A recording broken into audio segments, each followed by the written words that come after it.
Ora, muito bem, meus caros, seja bem-vindo a mais uma sessão de hoje na UFCD 10877 Enterprise Process Automation. Na nossa sessão de hoje, nós iremos estar a ver, é a nossa terceira sessão, vamos estar a trabalhar com variáveis e estrutura de controle e sequências de atividade. Hoje eu vou focar só em variáveis e sequências de atividade. A estrutura de controle, ela tem que dar uma atenção a mais. Vou deixar ela para a próxima sessão, né, porque, entretanto, né, também incluída nas decisões, tá bem?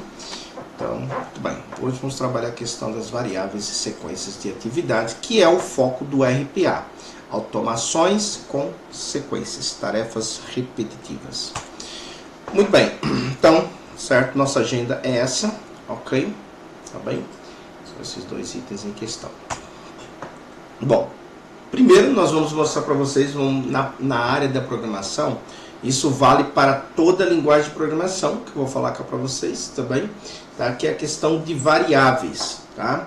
Como é o funcionamento, tá bem? Ok? Então vamos a isso, né?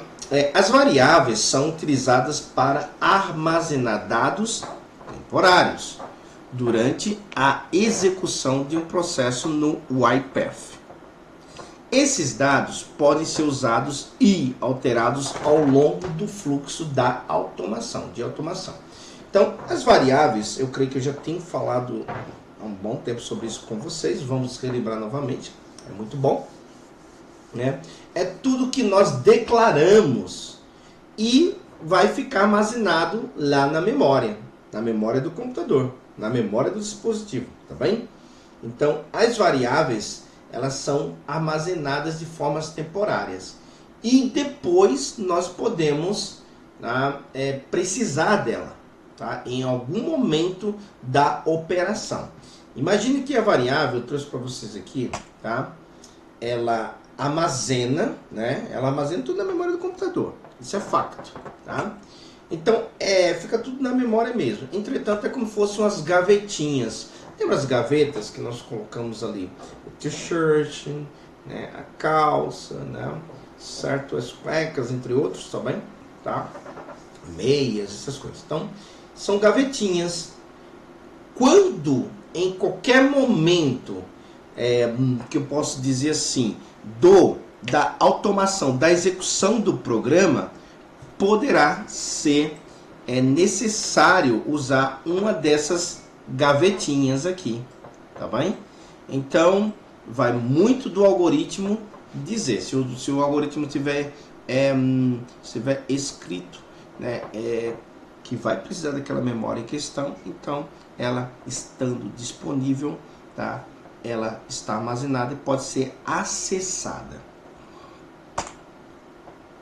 Bom, deixa eu mostrar aqui para vocês, né? Eu vou partilhar com áudio, tá? Imagine o seguinte. Deixa eu aumentar aqui, eu vou aumentar também o áudio e também vou só um bocadinho cá, eu vou partilhar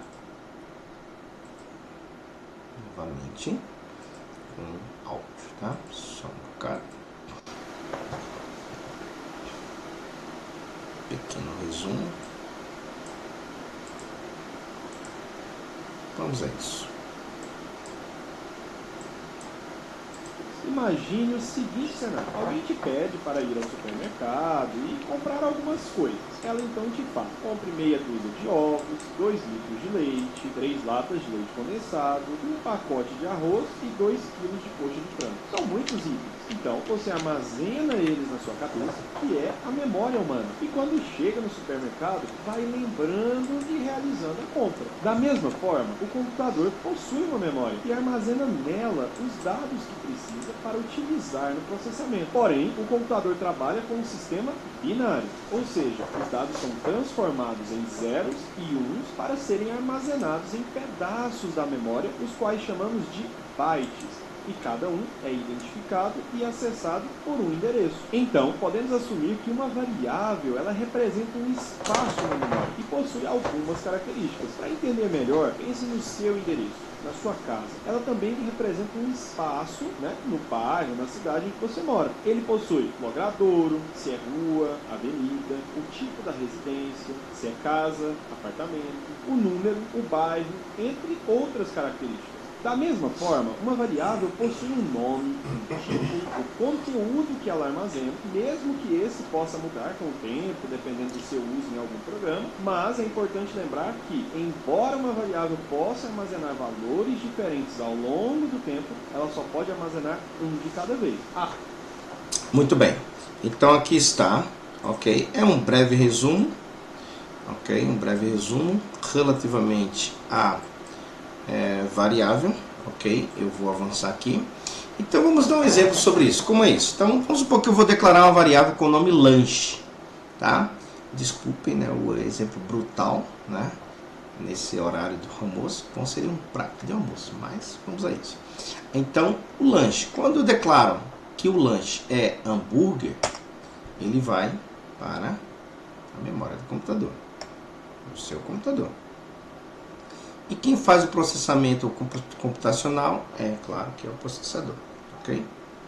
Mas, né, de repente eu posso alterar isso aqui, tá? Eu posso alterar, tá bem? Se eu alterar isso aqui, tá certo? Tá? Eu fazer uma alteração, então, vamos supor, o lanche poderia ser também um outro tipo de comida, tá? Eu poderia fazer alteração, mas vamos só citar isso aqui de forma simples, tá bem? As variáveis, ela tem os tipos dela, tá? Então a variável ela pode ser string, que armazena texto, letras, tá bem? Texto normais, certo? Que você já conhece. E int32, que é a int32, que é inteiro, armazena números inteiros, tá bem? Os booleanos armazenam valores verdadeiros ou falsos. É igual você faz aquele quiz, lembra do quiz? Ou uma enquete, verdadeiro ou falso? Pronto, isso aqui é os tipos de dados booleanos. Double, que é armazena números decimais.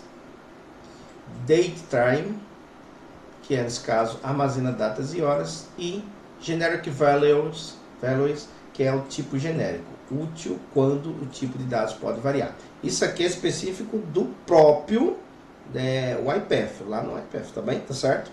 Tá? Então você vai encontrar, certo? Lembrando que a linguagem, né, oficial é VB, né?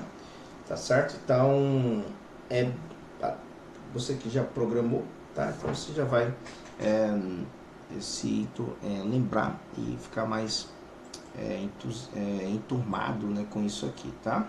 Pronto, é os tipos de dados. Então, como são os tipos de dados? É como fosse aqui, ó. Aqui eu tenho uma variável.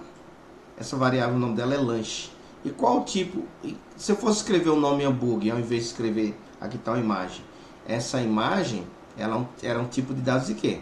String, que é texto, né? Tá bem? Agora, se eu escrever assim, lanche, e metesse aqui 20 euros, por exemplo. Nossa, o formador está muito caro, né? Certo? Então, seria inteiro. Ok? Certo? E por aí vai. Tá? São os tipos de dados, tá bem? Pronto. E os tipos de dados, né, nós vamos usar em um só exemplo, tá bem? Tá? Então, eu também vou falar sobre a sequência, tá? Sobre a sequência de fluxo de atividades e vou fazer uma atividade única e prática, tá? Certo? Então, até aqui alguma questão? Tudo ok? Esclarecido?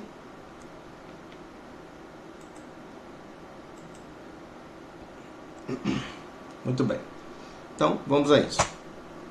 Agora eu vou falar sobre os controlos dos fluxos, que nesse caso são as sequências. O RPA, o forte do RPA é isso, tá bem? Tá? Então, sequência de atividades, repetição. Então, a sequência, tá? Que você vai ver, você já viu lá no próprio IPF, você encontra lá a sequência. É um dos principais contentores de atividade, no UiPath e representa uma execução linear, passo a passo. Ou seja, é uma sequência normal, você sabe que é uma coisa que é sequência, que dá sequência, a continuidade é como se fosse assim, ó, tá? Linear. Uma linha aqui, vem o próximo, quem é o próximo, tá? Ok? Tá? Isso vai ficar, vocês vão ver lá, hoje nós vamos ver um exemplo de sequência. Eu creio que eu vou mostrar logo um exemplo de sequencial hoje, tá? Vai ser melhor, ok?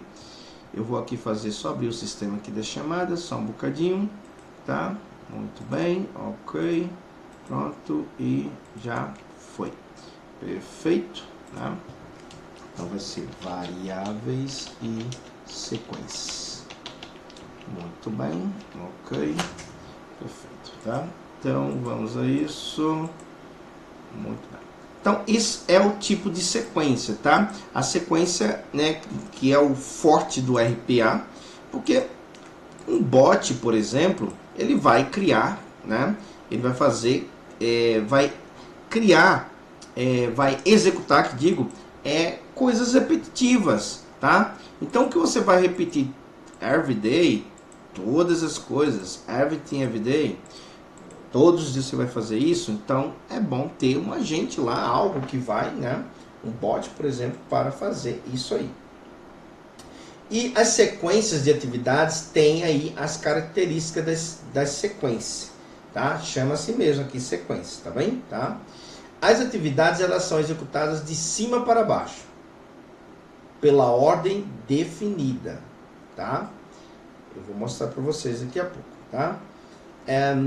São ideias para processamento simples e bem estruturados, facilitam a leitura, manutenção e organização do código, tá?